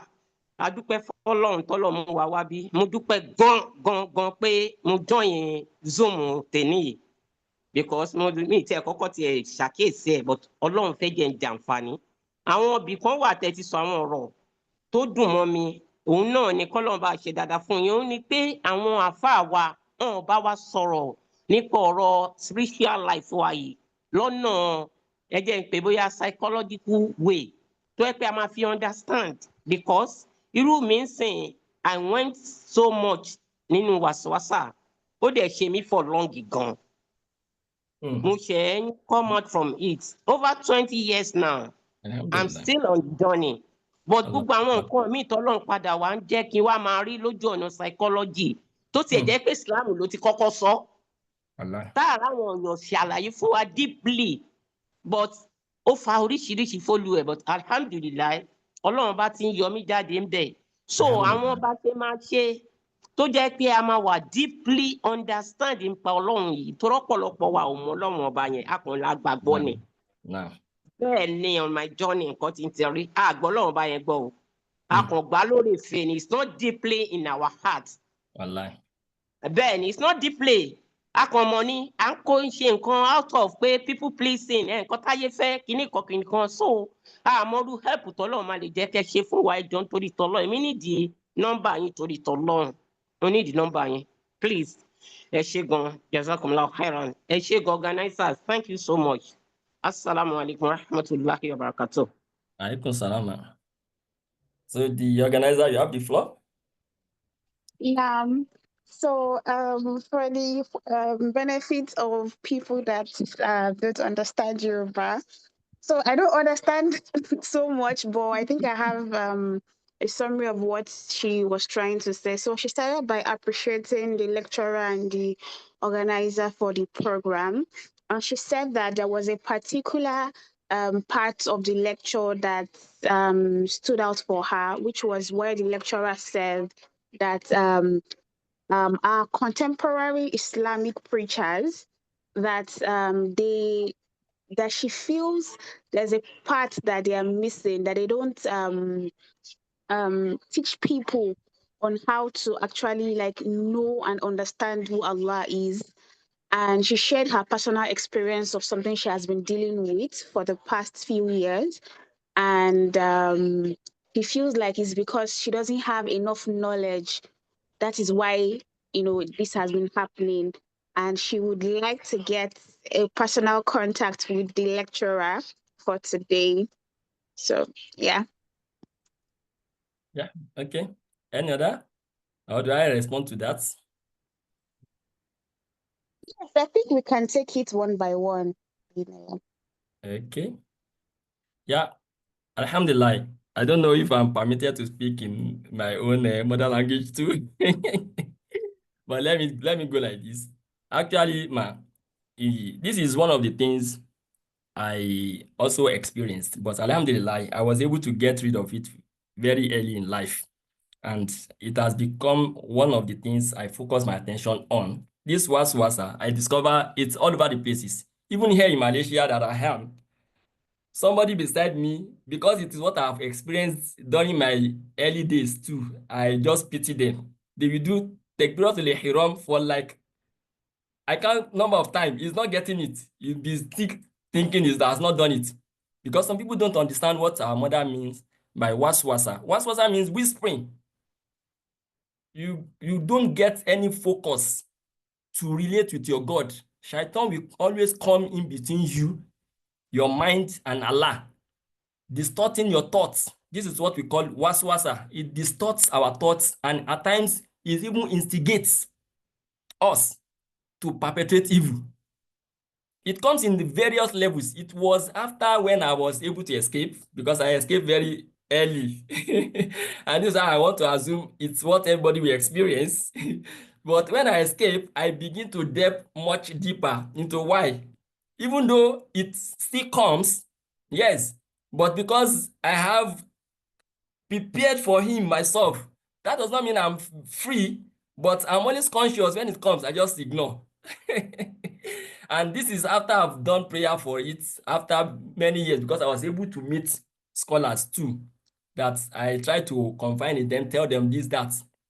But like you have rightly noted, it is one of the challenges I believe we all have, that this spiritual essence of the Islam, they are not teaching us. I went to Ilikri for a very long time because my dad would not allow you. Even when I finished at the age of 25, he's still pursuing me around. We are not together, but he's still following me with phone, trying to identify where I need to still go and do Ileke. But eventually I discovered interest in it, that my money from NYC, I used it to buy Tira from Kanu, Arabic books. I just went to Kaswa Krumi, they call the market. It's the oldest market in Kano, if I'm not mistaken. So I went there to buy, to show that actually I've developed love for this thing. But what I'm saying in essence is, it is only 1 or 2, 3 scholars out of my life that I discovered they focus on this. May Allah forgive one of them, a very great sheikh like that. One is still alive, but both of them actually finished from Azhar anyway. But the point is, the spirituality in Islam, we are not being taught. We are just doing the rote activities. We go to mosque, we go to this. They are not engaging our mind. So that I will not take much time. This is just what I can say from here now. But my number, maybe if organizer allows, but I'm not any sheikh. I'm just ordinary guy. And this is why I was telling the organizer, don't put Ustaz in my name. Oh. I'm not Ustaz. And you can even see my background. Though I went to Ileke for a very long time. Yes, I agree. And likewise, you can see my study has been philosophy. Then I now discover that, no, let me balance this thing. That's why I try to do Masters and PGD in Islamic thought and civilization, so that I will balance the whole thing. Though I have a very grounded background Islamic, yes, but I discovered that I should be able to communicate the understanding of Islam to our growing ups guys. This is my own personal project that I see them very brainy, exposed AI, everything all over the places, but something is missing in our lives. Spirituality, I call it, and this is what I try to work on. So I'm not good at it, but I'm only trying my best. So may Allah continue to bless every one of us. So, my mother, we appreciate your presence. So this is all I have to say. Okay, Assalamu alaikum. Alaykum salam, sir. Okay, thank you very much. Can I go ahead or I hold on? The organizers, are you there? Yes, please, Mr. Taufik, you can go ahead, please. We'll take Okay. it turn by turn. Okay. All right, thank you very much. Thank you very much to our speaker. I think you've done a wonderful job. Jazakallah Khairan. We appreciate what you taught us. And may Almighty Allah continue to grant you knowledge and grant us that are listening to ability to understand better. Okay, my own question is this. I mean, it's all about this spirituality thing. I think for me, I always think it's more of a personal thing. It's quite difficult to do spirituality as a collective because we have different levels of thoughts and different levels of mindfulness.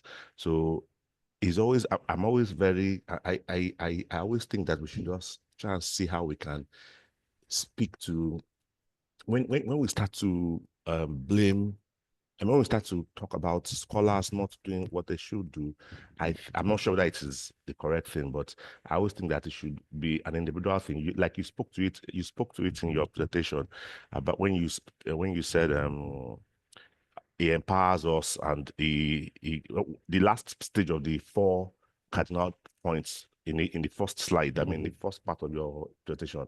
So I think more of individual how we try to seek for it, how we try to get knowledge rather than we expecting. Just my own thoughts. I mean, I may be wrong, but that's why we're here, so we can get more clarification on that. Thank you very much. You're welcome. Can I speak to that? Our organizer, are you there? Yes, please. Yes. Do I have the floor? Nam. Okay. Yeah, I agree with you 100%, but what I will not want to concur on it will be the scholars. What I'm blaming them for, not actually blaming, I'm only highlighting so that we will not fall into the same trap. They are not, I don't see them engaging our mind when they have discussions with us. That's what I mean. So if that is clear, I make my second point. Do you see that as that's clear? That's clear. That's clear. That is what I mean. Everything I mean by saying our scholars does not do this. That is what I mean. We are not getting engaged in our minds, and I believe with this your voice, I know you seem to be older than me. When you see our Christian counterparts, you can see the way they speak with confidence. I don't know whether you get what I mean here. We are very weak at that level. Reason we don't even understand Allah as, yes, we know that they say Allah is powerful, but that powerful, how does it resonate with me as a person? Does he influence my attitude towards every other thing? How does it build any confidence in me? Does it change my orientation? Does it have any effect on my pursuits? You see, these guys, they are failing. They will still be making assertion. Jesus will do it. I will now be looking at, I know you understand what I mean. This is what I'm actually saying. I'm not contexting in any way that developing your spirituality is personal. Yes, but that's personal development. We have to be within the society. You can't develop without some exposure to some things. So we need them to expose us, engage our mind to the reality itself rooted in the Quran, not something else they'll be telling us, because sometimes we meet some people, they just say, come, I will give you something. And this continues for a very long time. Even those our guys that are now around now, I don't see them engaging our minds too, because they engage in just tackling each other, just throwing words, this, that. They are not engaging us. We are not building our spirituality. They are getting closer to Allah. And this is why I try to delineate all these 4 levels. That sometimes somebody might speak very well, talk about Asmaullah al-Husna, know all the Qawaid Tawheed. This is why I go to Ilike so that somebody not come and tell me what is not. But I discovered that knowing all these things is not dropping in me, using that word. I mean, it's not leaving a trace of spirituality in me. It's not building me.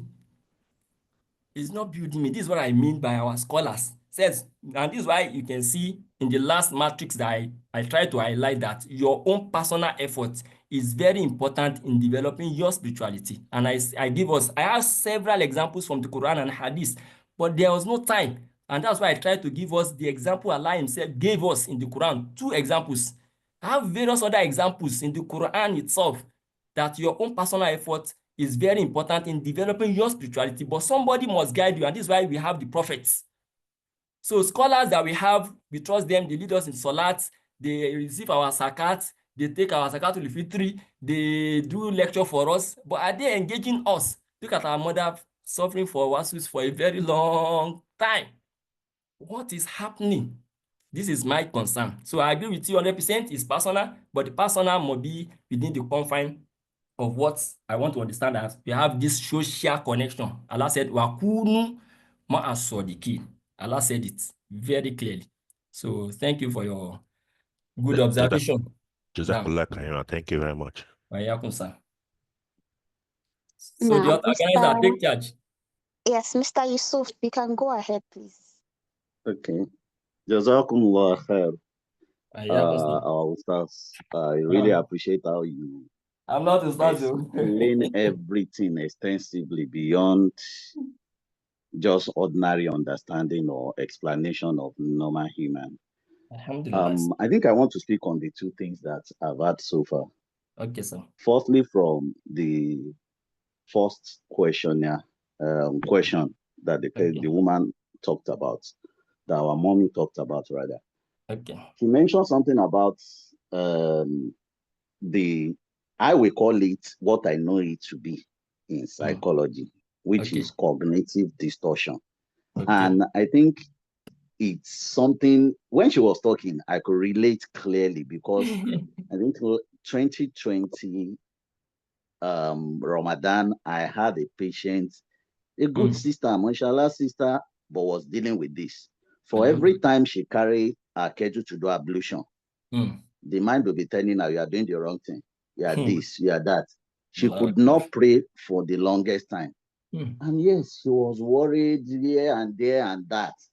But alhamdulillah, when we started, we were able to separate the part of religion, spirituality, which is important. Our connection with our higher power is very, very keen, which is where the religion comes in. But there's something we call cognitive distortion, which is actually our faulty thinking pattern or faulty thoughts, which is actually responsible for most of these issues we have. And what are the causes? Environmental factor could be a thing. What I hear people saying around me, oh, it's a spiritual thing, it's this, it's that. My mind has always been my guidance for the longest. And we all have what we call intuition. And then when this intuition is telling us, oh, you should don't do this, you should do this. Oh, when you eventually now do what your mind is telling you not to do and it didn't come out well, you begin to feel like, oh, I betrayed my mind. If I had listening, maybe that would have not been like that. But we've also forgotten the part of Qadar. And that is where we need to really focus more on. Qadar doesn't mean you should not try or you should not keep putting effort. But people misunderstand that part. Then I think if one is trying to really get out of this cognitive distortion thing. It's not just we looking at it from spiritual part. The psychological part, which is actually what our thought, our mind is actually telling us, is what needs to be addressed. If we say, oh, I've been praying, I've been doing this, Allah has been answering my prayer, if that mindset, which is actually the root cause of the problem, your thought process is not being worked on, we tend to keep going back and forth on it, and then we'll find ourselves. The sister can speak first. I will speak after her. No problem. Okay. All right. Now. Okay. Assalamu alaikum. Walaikum assalam. Thank you to the lecturer. I'm sorry, I joined very lately, but I just want to say that I think this spirituality, now, it's what is resonating to me is when I started listening to lectures about the name of Allah, His names. Okay. I think from there, I was able to understand some things that even in my 40 years or not, I've never understood before, even as a Muslim. So I think that if we continue our search for knowledge, we'll be able to get there one day. But that the Ustaz are not particular about the spirituality of Muslims, I want to agree with the lecturer on this. I want to agree with the lecturer, despite the fact that I met only a little about on the lecture. And I thank you so much, sir, for the lecture. So my questions are, I hope you will be able to answer my questions, because it's not really about what you talked about, but it's just a question I have. So now the question I have is about dreaming. That is it that people who dream, are they more spiritually connected to Allah than those who do not? Is that all? Does dreaming mean that Allah is speaking to you more than the person that doesn't dream? Then the second question is also about that dream. Is it possible? Is it possible for you to actually see how your loved ones who are dead, is it possible for you to see how they are in their graves? Can you dream about it? So does it now mean that if one is not able to dream about those people and see them, it means that you are not spiritually connected to Allah enough? So that's the question I want to ask. Thank you. Yeah. Can I go ahead, the organizers? No. Okay. Yeah. This is a very important question. It bugs the mind of many, and we tend not to get satisfying answers. So the issue of dreaming itself, so I don't want to go much deeper like our father who just spoke now. I've tried to explain some things to us, but with this, I want to make some just highlights. The first one is dream. Also, like made us to understand that it's many things influence dream, and it comes in various dimensions. But with this platform as what we have here now, I would say first, having dream, also like I said, having a good dream is a portion, maybe 1/64th, that when you divide Nubuwa, the prophethood, being a prophet, when you divide it into certain, is it 60 or something like that? I forgot the actual figure you used. That's to have a good dream is what is left. Nobody is going to become a prophet any longer. And what is only left for us now is having good news. Good news is a good dream that you have. That is one. Two, he says sometimes what you have in the mind, like our father said, the cognitive, the environmental, your social rapport during the day might come up because they are under your subconsciousness before. Then when you sleep, they tend to play out in your dream. these are to be ignored. And there's another one, Rasulullah said, it comes from shaitan. Like one of the companions, because sometimes Rasulullah, when he wakes up after Subuhi, we ask them, does any one of you have dream? If there was none, he will narrate his own and he will interpret. So one of them said he dreamt that his head, he has it as a ball and rolling. As I said, it's shaitan that is trying to play on your mind. So that is the first one. So spirituality and dream has some connections. Yes, but not all dream has spiritual implications. That is 2. And 3, you can develop having a good or a dream that will make you to have some insights into some issues. You can do that. How can you do that? It's a very long process. Is it achievable? Yes. Is it common? No. Why is it achievable? You have to be consistent because we have not built our spiritual prowess right from time. Like our father said, we are just coming to know some things now. Though we know Kew, we went to Ilekew, we read Quran, but those things are not resonating with our personality. It's not resonating with us from within. It's not having any impact on our thoughts. It's not having any impact on our disposition. It's not having any impact on our perceptions. It's not having any impact on our actions around. So all these things, you will control your gaze, you will control what you eat, you will not speak evil, you will be doing what we call ablution every night before you sleep.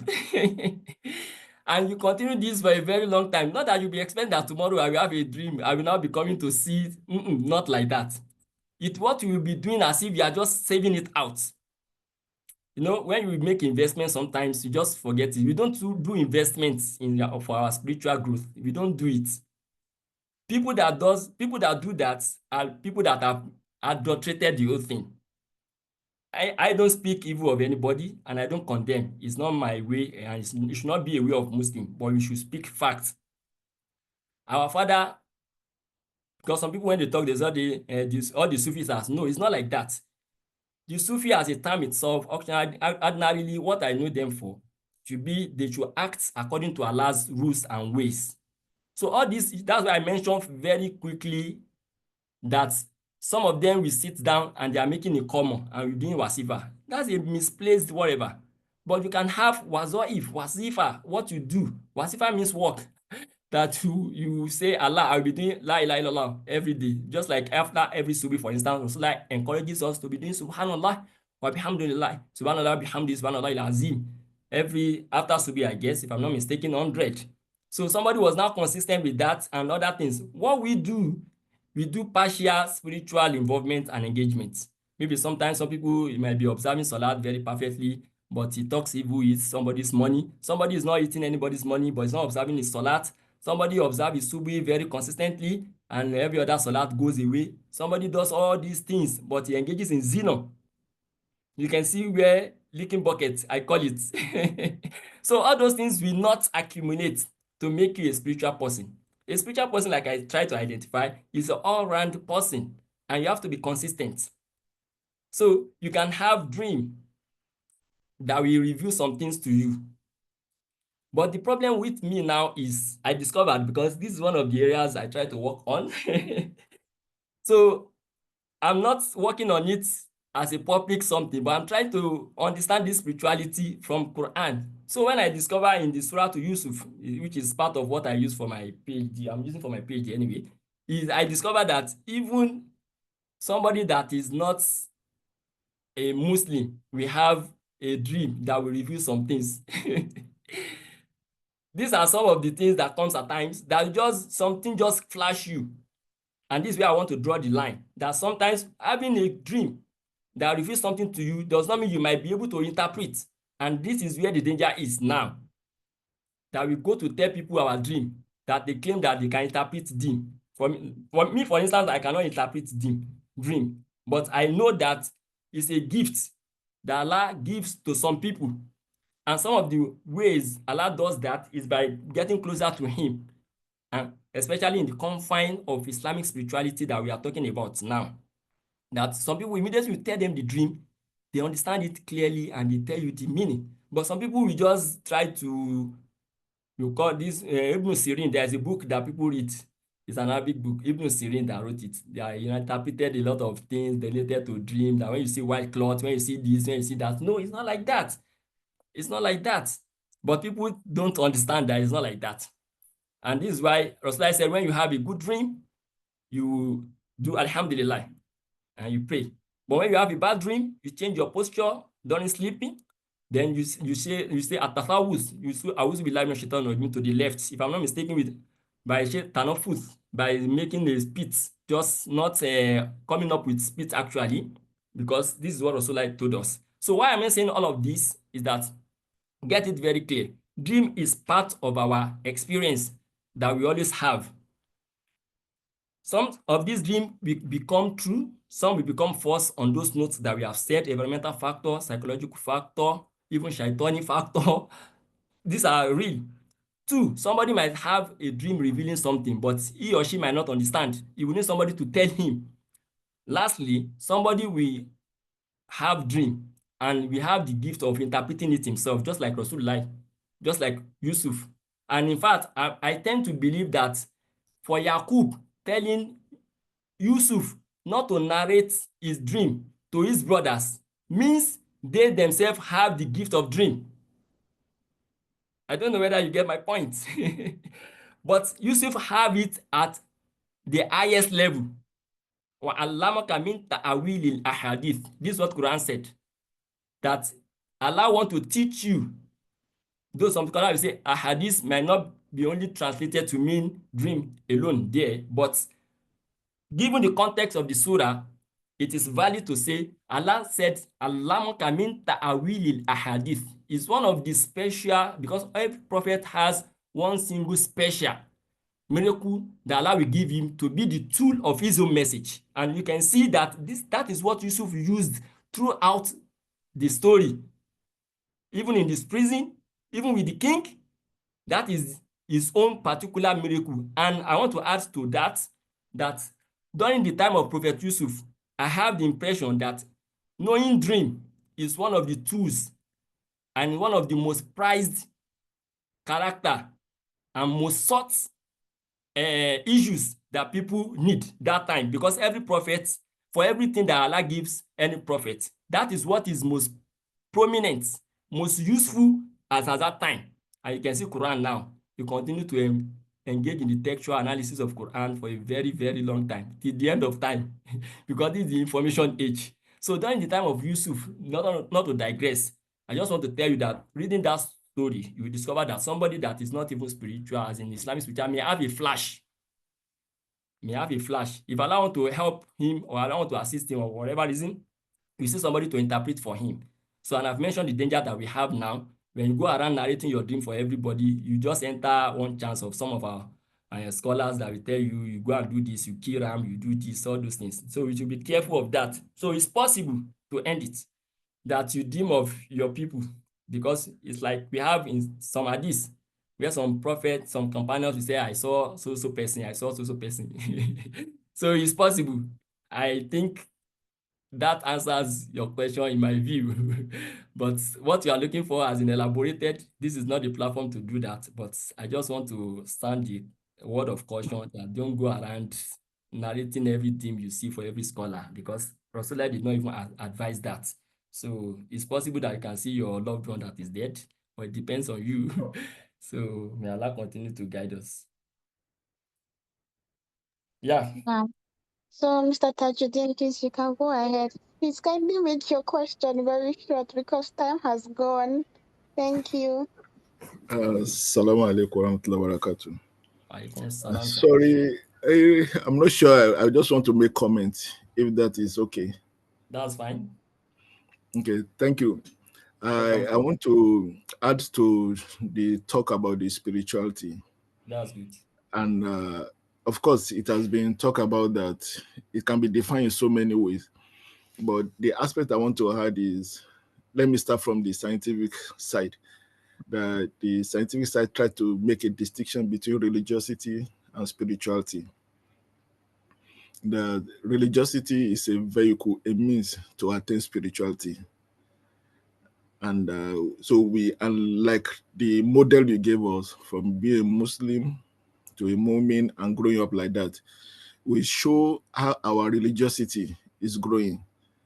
Some people do a lot of religious activity, but they are not growing to become from Muslim, to transition from being a Muslim to a Mu'min. And that is showing that spirituality is also static in a way. And this we can see readily maybe in our public figures, our politicians. They promise one thing, but they don't fulfill it. So, and we see some of them, they practice, they do a lot of religious activities. So this is why, in a way, while the distinction was tried to be made. But for us as Muslims, we know the two work in order. So religiosity is very paramount, which is first. And as we grow and refine ourselves with our religious practice, so does our growth in spirituality comes to be. So the other aspect I want to add is what brings the trouble we face in our community. Let's look at Nigeria, for example. Our interpretation and understanding of spirituality is based on our traditional understanding and interpretation of causes of suffering or distress. For instance, there's the concept they call the Okoru, which is the night husband. And this is there across all cultures in Nigeria, where somebody is having night seizures. We call that night convulsion. This convulsion only occurs when the person is sleeping. We call it nocturnal seizures. That is what the person is having, either a male or a female. But it's interpreted that the individual is married to a spiritual husband or a spiritual wife that is having an affair with the person as at that time. That's how our now so-called religious leader, like you have said, who are now the Babalawos, the Alphas, the priests, that's what they try to, and this is from the traditional understanding, not from the religion. Because the way the religion described it, that's not the way they took it. They will not interpret that to mean that the person is having a spiritual husband. And from there, they will not say they need to do rituals. But our experience have shown that trying to use the traditional understanding of spirituality and smuggle it into our religious practices and trying to use that to interpret our religious understanding has been one of the line of confusion in understanding spirituality in our context here, in our locality.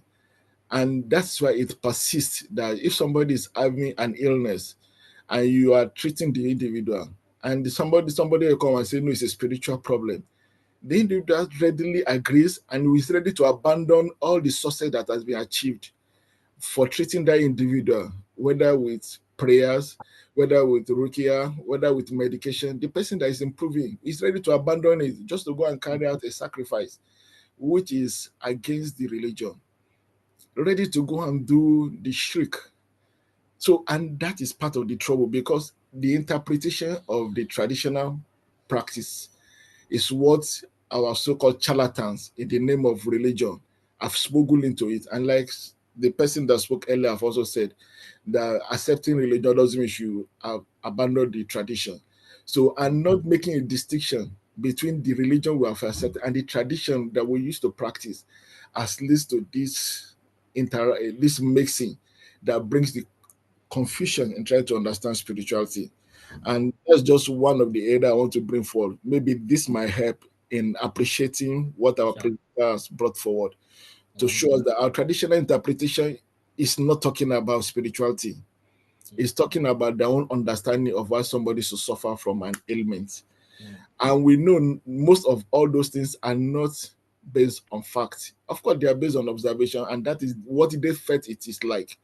For example, many, many years ago, more than 200 years ago, the people believed that it is by going to a swampy area where it's full of pungent smell, where there should be evil spirits. That's what people caught malaria.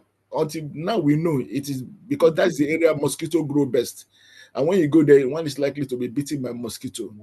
And the mosquito carrying the parasite will make the individual to develop the fever. So, but that time they call it malaria, bad air. That's even the name up to now. That's the name we give. And we believe that it is going to that area. It is because the person breathes in the bad air. That's why people develop the fever. But that is not. That is what they thought it was. But we know it is because there is what mosquito and mosquito bite that introduce the parasite causing malaria, and the parasite leads to the illness.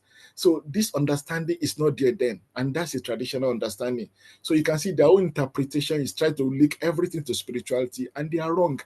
So, and we continue in this tradition of bringing the traditional understanding, which does not prove this understanding that we have now, the tradition, the scientific understanding, which is aligned in with our religion, is bringing most of this confusion that we often see in our spiritual practice and trying to help people spiritually. And there's also the point about individual can only go spiritually, but there's also the experience of shared spirituality. Because when you have spiritual people with you, they will influence you and you want to grow too. So there can be shared spirituality because of the presence of those spiritual people that are in your circle. And that is why peer pressure is not the problem. Is it good or bad? That's where we are looking at. So where we can have good peers, where there can be good spirituality as a peer, that is going to influence somebody who is not spiritual or not spiritual enough to also start growing. So there can be a collective spirituality that exists in that sense. And I hope all this will help to give us the Akeem to see that our faith will become firm and the certainty will stay with us. And based also on this, that's why science trying to deny spirituality is also coming back to it. At some point they don't talk about, now they talk about it because they are looking what is the secret of this. There may be many interpretations based on different religion, but we know the best interpretation is what our religion has taught us. And this interpretation does not conflict with what the science have also found. And that is why when they talk about the concept of hope, spirituality is part of it. Even though they will teach people about hope as a model, they will hide spirituality from it. When they talk about the concept of wisdom, spirituality is part of it. Though they will teach that wisdom also is modality, multidimensional. They will be silent about the spiritual aspect of it. But we know for people to grow spiritually, for people to grow in hope and wisdom, spirituality is one that tangential aspect of the dimension that if it doesn't grow, the individual hope or wisdom is not complete. And that's also why there will be modifications to that Maslow hierarchy of needs, which I'm sure most of us are familiar with here. And it is because you come to know that getting self-actualization still doesn't make people to attain that contentment, that happiness they are looking for until they get that transcendental growth. When they get to that transcendental speak, that's spirituality. And until we appreciate this, we may think that there can be conflict with what the science is growing and showing. The science is just growing, and because the people that are promoting it majorly, they want to claim it as their own heritage and deny others of it. And that is often that may seem to be conflict here or there. And we can see it is this Islamic understanding of spirituality that has helped more to contribute more to the scientific understanding of spirituality. I hope if you look at this and the model that they're giving from the Islamic scholars in Islamic psychology, we'll be able to see that spirituality is our heritage. We should not misinterpret it based on our cultural misinterpretation and misunderstanding that exists. Because the moment we keep following them and be interpreting spirituality that way, which is not, then we'll fall into that trap. The lizard trap will fall into it again. And that is why the Isheshe people keep taking, after all, the Alfas also do similar things that they do. Those Alfas, they also carry out human rituals just like them. So that's why they fight, they hold the sword. Why are you fighting us when your so-called people, in quotes, who people are taking that they represent Islam? But we know they don't. These people are just abbalists. Babalawo, they're not even abbalists. They are just priests and trying to market the wrong thing so that to get customers and to make money. May Allah help us and save us from that. That's my little contribution. Thank you. Assalamu alaikum wa rahmatullahi wa barakatuh. Yeah, I think the anchor. Naam, wa alaikum assalam wa rahmatullahi wa barakatuh. Jazakumullahu khairan.